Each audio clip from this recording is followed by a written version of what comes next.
all I want. 'Cause I don't even know my eyes.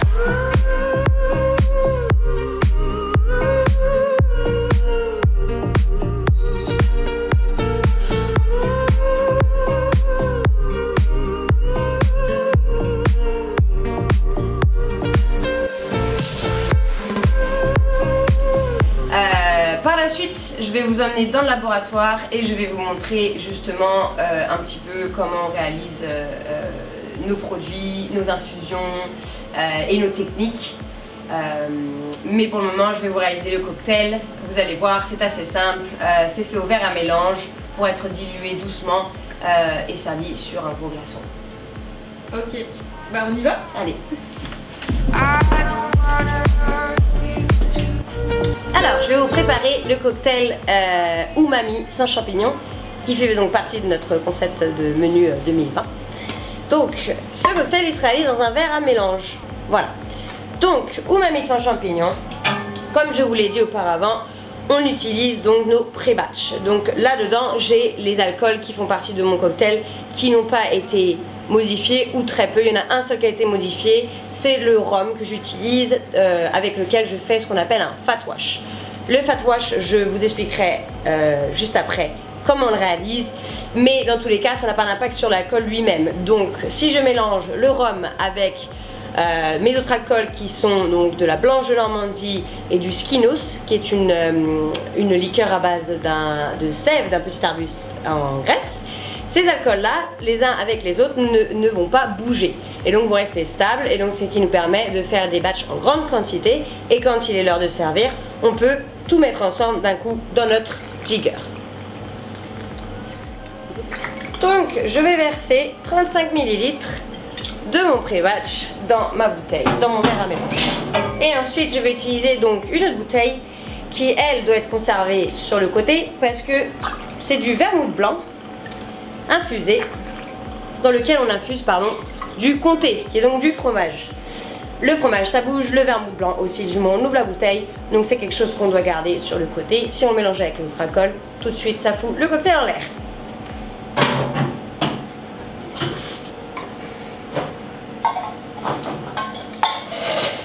On va donc mélanger le cocktail pour le rafraîchir et lui donner la dilution nécessaire.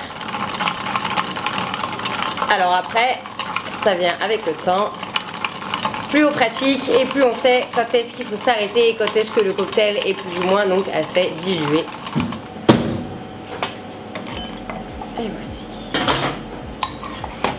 Donc à savoir que nos cocktails avec des glaçons au Little d'Or sont faits avec des gros glaçons comme ceci. Pourquoi? Parce que le gros glaçon il va justement garder le cocktail frais et minimiser la dilution. Donc pour la décoration de ce cocktail, ça c'est mon petit péché mignon, nous avons réutilisé les tomates séchées qu'on utilise à la base. On utilise l'huile de tomate séchée pour la mélanger avec du rhum, et en fait quand on prend l'huile il nous reste donc toutes les tomates séchées. Pour pas faire de gâchis, on a décidé de réutiliser ces tomates séchées que nous avons déshydratées.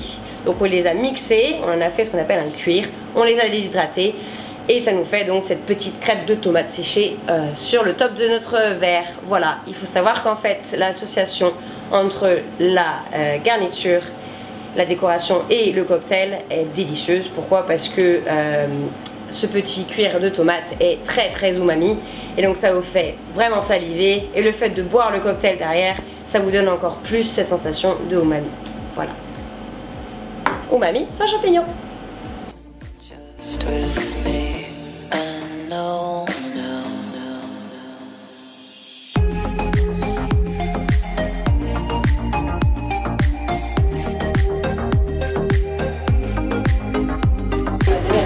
Pour extraire les fraises, donc c'est au bain-marie. Enfin, c'est au... Donc là on est dans le laboratoire. Oui. On est donc dans notre lab, on appelle ça notre cuisine parce qu'avant c'était une cuisine qu'on a réaménagée pour pouvoir justement faire toute notre prep. Donc la prep ça se passe la journée, on a une personne qui est dédiée à la préparation. Donc ensuite on a aussi donc, dans nos frigos nos préparations qui sont susceptibles donc de bouger, des alcools qui vont être plus ou moins vivants, du moment où on va les ouvrir, qui vont s'oxyder ou non. Là nous avons donc notre vermouth blanc infusé avec du comté. Et t'as quoi par exemple là? Alors par exemple là, qu'est-ce que j'ai? J'ai du distillat de melon. Je vais avoir... Qu'est-ce que nous avons d'autre? J'ai du distillat de café, donc un peu de l'eau de vie de café. Voilà, on a aussi donc des breuvages de cocktail qu'on a fait qu'il faut passer. Nous avons de la myrtille acide. Voilà. Bon, on en a encore plus ici, on ne s'arrête jamais sur l'expérience. On va avoir un déshydrateur, donc c'est là-dedans que je vais faire par exemple mon cuir de tomate. On le met tout simplement dedans, on met sur 70 degrés pendant 2 heures, pouf, ça déshydrate, c'est magnifique. Et on a un nouveau jojo qu'on adore qui est celui-ci.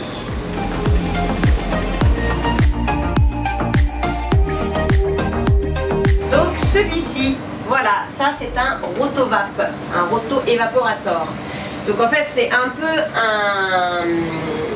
un jouet de chimiste en soi. Finalement on se rend compte que le barman est un peu chimiste de nos jours en 2020. Et donc en fait ce robot entre guillemets nous permet donc de recréer du distillat. Donc on ne va pas distiller nous-mêmes, mais on va redistiller. Parce que bien entendu distiller est interdit, mais il n'est pas interdit de redistiller. Donc pourquoi on fait ça? Pour justement par exemple extraire des saveurs ou justement développer des saveurs. Pour aussi développer notre création. Je vais vous montrer ça aujourd'hui avec justement de la sauge et je vais vous faire un distillat de sauge toastée entre guillemets en utilisant donc le rotovap.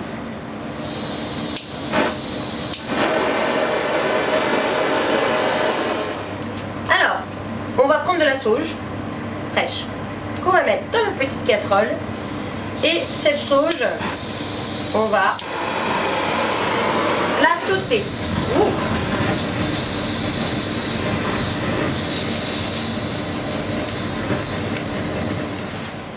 Il faut savoir que c'est un peu comme les pâtissiers, hein. Il faut qu'on soit assez précis quand même dans nos mesures. Ça peut se jouer à 0,5 g et ça peut changer en fait tout un cocktail. Donc là on va mettre à peu près 10 à 15 g de sauge. Voilà. On va mettre 10 g de sauge. Et dans ces 10 g de sauge, nous allons mettre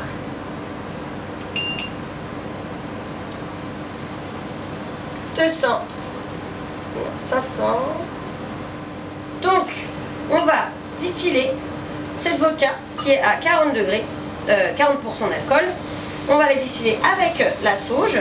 Et donc on va retirer un produit qui va être entre 60 et 80% d'alcool. Parce que c'est donc une redistillation. À savoir donc qu'avec un degré pareil, et une fois redistillé, on va donc extraire une intensité de saveur. Et donc la sauge va être beaucoup plus intense. Donc maintenant qu'on a mis notre sauge et notre vodka dans notre petite fiole, on va donc procéder à la redistillation dans le rotovap. À savoir que ça va être une distillation à froid. Et on va nous-mêmes faire nos réglages pour voir en fait plus ou moins comment on veut le distiller. Donc il faut savoir que le rotovap, c'est pas on appuie sur un bouton et ça fait tout seul. Il faut faire beaucoup d'expérience pour savoir plus ou moins quels sont les réglages à faire pour le produit qu'on a envie d'avoir. Voilà. Comment on fait ça? Bah on vous le dit plusieurs fois. Donc on met notre petite fiole, on l'accroche.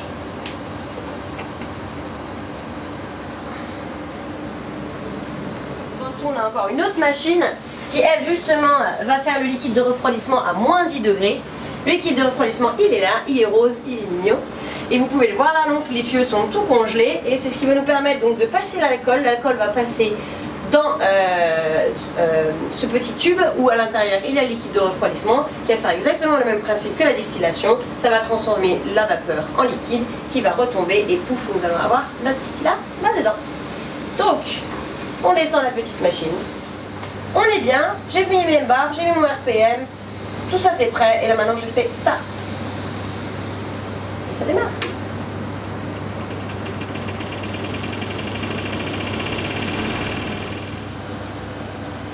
Waouh! Nous sommes à 80% d'alcool. Donc je vais vous montrer autre chose que généralement en fait on fait en direct au bar pendant le service. Donc là-dedans on a mis notre cocktail, la bouteille est rouge parce que le cocktail est rouge. Donc en fait on va carbonater notre liquide, c'est-à-dire qu'on va nous-mêmes mettre le gaz dedans, comme si vous faisiez un cocktail dans lequel vous mettiez du soda en fait pour le rallonger. Nous, on a déjà mis en fait l'eau dedans, donc pour faire la dilution, et en fait on va nous-mêmes injecter les bulles à l'aide de cet engin qui est rempli de gaz CO2. Et donc on va faire ceci, et là il faut shaker. Donc généralement on fait ça au bar directement devant les clients, voilà, parce qu'on n'a rien à cacher, et pour leur expliquer que tout simplement on va avoir un cocktail, enfin ils vont avoir un cocktail dans lequel on aura le plus de bulles possible et donc le plus de fraîcheur.